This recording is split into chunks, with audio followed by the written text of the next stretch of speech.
C'est un peu fouillis comme jardin. Ouais, c'est aussi comme cela que l'avait joliment qualifié Monsieur Arnaud Deblot.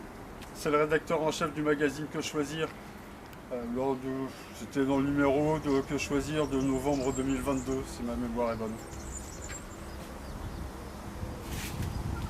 Tu me fais visiter? Ah bah si tu veux, ouais.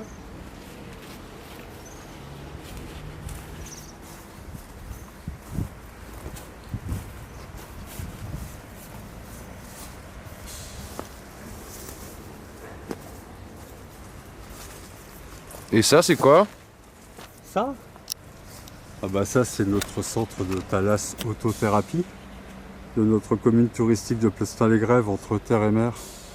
Ce sont des marchands d'illusions. Ils donnent des noms de pierres précieuses à des programmes de lavage automobile. Mais on ira la visiter tout à l'heure.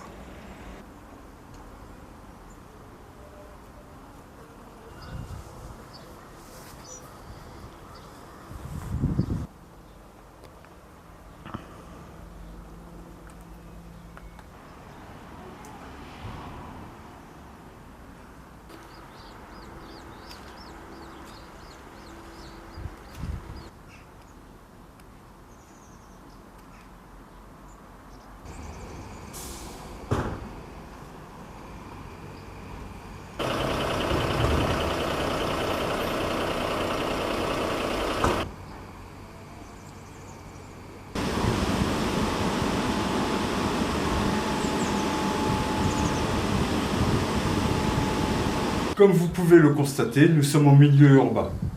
En langage d'urbanisme, cette zone s'appelle zone UA. Les dispositions propres à la zone UA visent à y accueillir tout type d'occupation et d'utilisation du sol compatible avec l'habitat. Renouveler les espaces urbanisés pour accueillir davantage d'habitants à proximité des commerces, des services et équipements.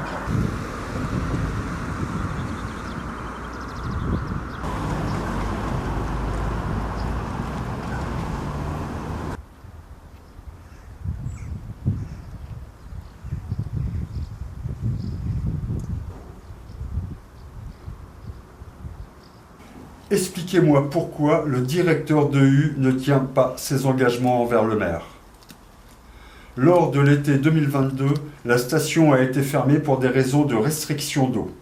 À cette occasion, l'autorité du préfet ne semble pas avoir été remise en question.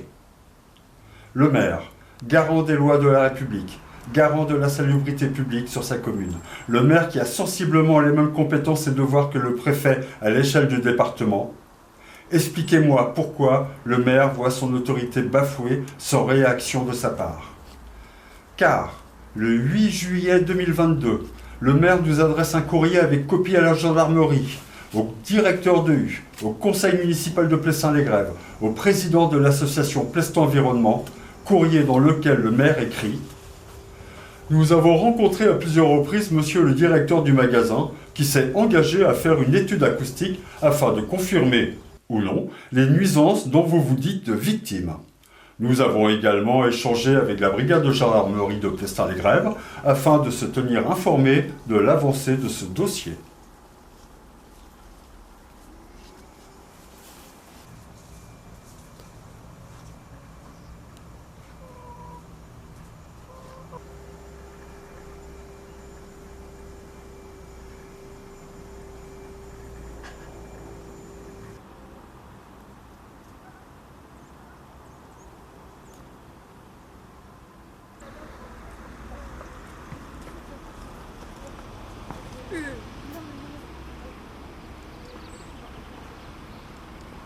Voici la gendarmerie.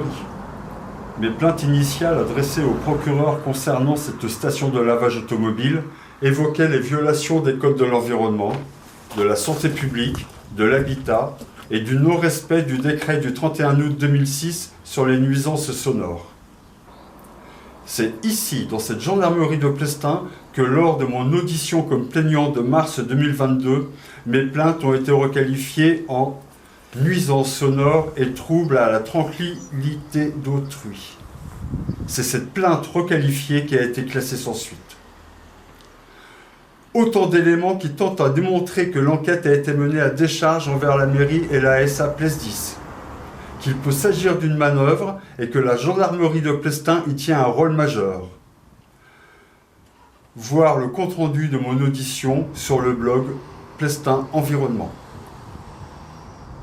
C'est aux abords de cette machine qu'en mars 2022, nous avons organisé une opération d'information aux usagers de la machine et plus largement aux citoyens. Cette opération avait pour objectif de pallier au silence répété de nos presses locales. Cette opération a été catégorisée en manifestation illégale sur la voie publique parce que non déclarée. Cette opération était pourtant déclarée. Le maire et les conseillers municipaux en étaient informés, ainsi que les rédactions de nos médias locaux conviés à participer à ce cri public. C'est cette opération à caractère pédagogique qui m'a valu mes rappels à la loi pour manifestation illégale sur la voie publique, doublé d'un rappel à la loi pour diffamation.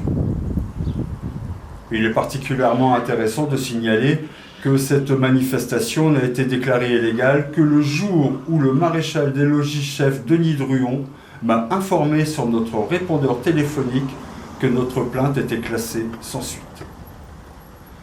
À cette occasion, la mairie m'a laissé être accusé sans fondement et en toute connaissance de cause. Il en est de même pour mon rappel à la loi pour diffamation.